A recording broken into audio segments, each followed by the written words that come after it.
Imagine you are standing at the edge of a vast, open field. You have no map, no compass, and no destination. You decide to walk in whatever direction feels easiest at that moment. When the sun is too hot, you sit in the shade. When you are hungry, you eat the first thing you find. When you are tired, you stop moving entirely. For a few hours, this feels like absolute liberty. You are beholden to no schedule, no goal, and no master. But as the sun begins to set, the reality of your situation becomes terrifying. You haven't traveled anywhere. You are cold, you are lost, and you are exactly where you started, only now, the night is coming. This is the life of the undisciplined.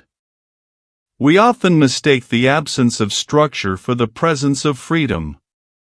But in reality, a life without discipline isn't a life of freedom at all. It is a life of drifting, where you are not the captain of your ship, but merely a passenger on a vessel steered by your impulses, your moods, and your environment.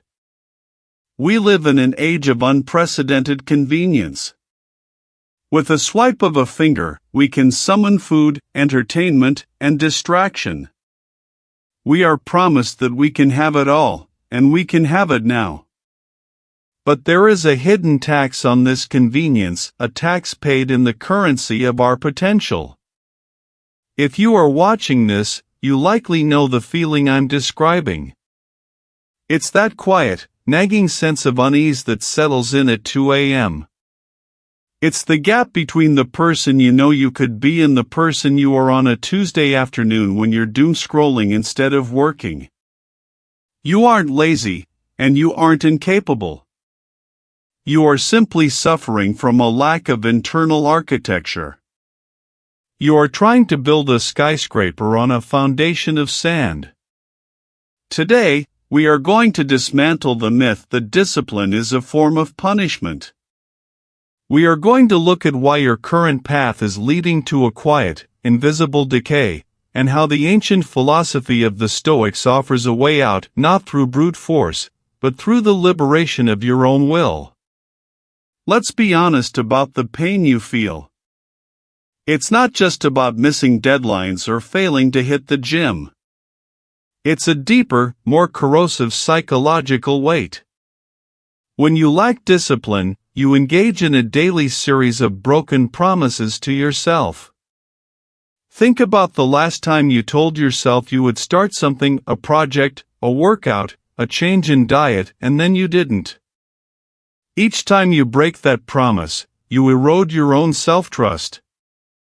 Over time, you stop believing yourself.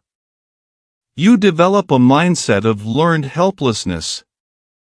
You begin to think, this is just who I am. I'm the kind of person who starts but never finishes. This creates a state of chronic anxiety. You might think that doing whatever you want, whenever you want, lowers your stress. But the opposite is true. When you live without structure, your brain is constantly bombarded with the to-do list of your unaddressed responsibilities. You are carrying a heavy mental load of unfinished business. Your brain is never truly at rest because it knows you are avoiding the things that actually matter.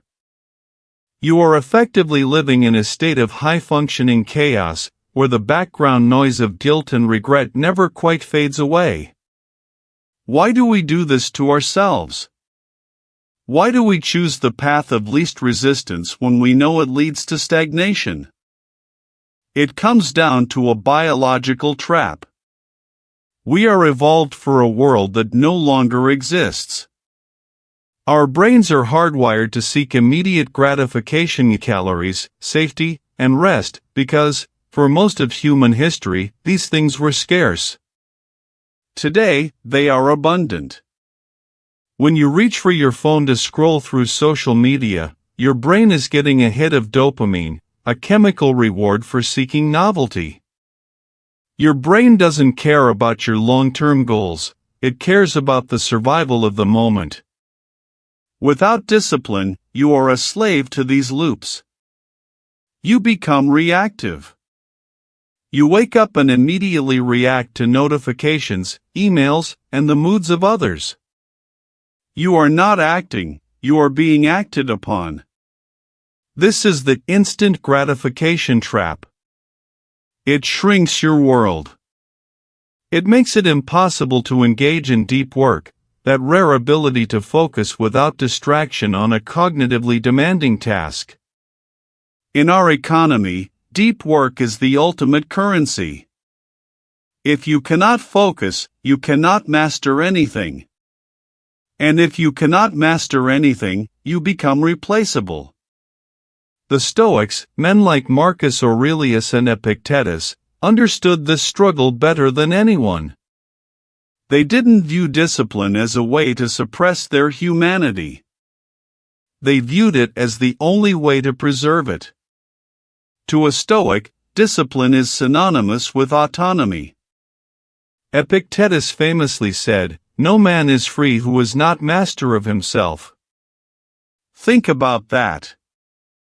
If you cannot control your impulses, if you cannot stop yourself from eating the wrong food, from wasting your time, from lashing out in anger, then you are not free. You are a puppet. Your strings are pulled by your biology, your habits, and the environment around you.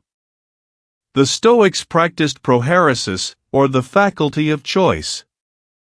They believed that while we cannot control what happens to us, we have absolute control over how we respond. Discipline is simply the habit of aligning your actions with your values.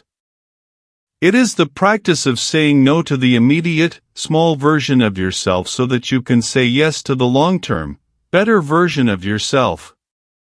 Marcus Aurelius wrote in his Meditations about the importance of getting out of bed in the morning to do the work of a human being. He didn't want to get up either. He was a Roman emperor with every luxury at his disposal. But he recognized that to be human is to be useful, and to be useful requires the discipline to rise above the comfort of the blankets. He wasn't doing it for fame, he was doing it to maintain his own integrity. So, how do we shift from being a victim of our impulses to an architect of our lives? We don't do it through a massive, overnight overhaul. We do it through the incremental implementation of systems. First, stop relying on willpower. Willpower is a finite resource. If you have to try hard to make a good decision, you have already lost. Instead, build an environment that makes the right choice the easy choice. If you want to read more, put a book on your pillow. If you want to eat better, remove the junk from your house. Design your life so that your habits are the default setting. Second, practice microdiscipline. Start with something so small it feels almost ridiculous. If you want to get in shape, don't commit to a 2-hour gym session. Commit to 5 minutes of movement. If you want to write, commit to 1 sentence. The goal is not the output, the goal is the ritual. You are training your brain to trust that when you say you will do something, you do it. You are rebuilding your self-efficacy, one tiny win at a time. Third, embrace the discomfort audit. Whenever you feel the urge to procrastinate or seek an easy distraction, pause. Ask yourself, am I choosing this because it's important, or because it's comfortable? The moment you name the impulse, you strip it of its power. You turn a subconscious reaction into a conscious choice. What does life look like on the other side of this transition? It is not a life of rigidity or joylessness. In fact, it is the opposite. When you have discipline, you gain the freedom of capability. You are no longer held back by your own lack of follow-through. You find that you can actually enjoy your leisure time, because you have earned it. There is no guilt, no background anxiety, and no to-do list haunting your thoughts while you relax. You become a person of predictability. In your professional life, you become the one people rely on. You build social capital because your word actually means something. You start to see the results of compounding in your health, your skills, and your finances. You realize that the path of least resistance was actually the path of most suffering, and the path of discipline was the shortcut to the life you actually wanted. You stop living in the future, worrying about what you haven't done, and you stop living in the past, regretting what you didn't do. You start living in the present, fully engaged, fully capable, and fully free. The life of the undisciplined is a slow, quiet narrowing of the soul. It is a life where the world gets smaller and smaller, restricted by the walls of your own habits and the limits of your own focus. But it does not have to be your story. Discipline is not an innate talent.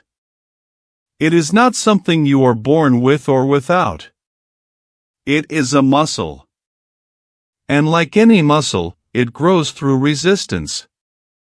Every time you choose the harder, better thing, you are strengthening that muscle. You are reclaiming your sovereignty. You are proving that you are not a slave to your impulses, but a master of your own destiny. The field is still there. The sun is still rising. You have the power to decide where you walk. I want you to leave this video with one action. Not a grand plan, not a list of 10 goals. Just one. What is the one thing you have been avoiding because it is uncomfortable? What is the one habit that is currently pulling you toward the path of least resistance? Identify it. Commit to doing it just for 5 minutes tomorrow morning. Prove to yourself that you are the one in charge. If you found value in this, subscribe to the Stoic Path. We are building a community of people who are committed to the work of becoming their best selves. Leave a comment below with the one thing you are committing to change. Let's hold each other accountable. Until next time, remember, the life you want is waiting on the other side of the discipline you are currently avoiding. Go get it.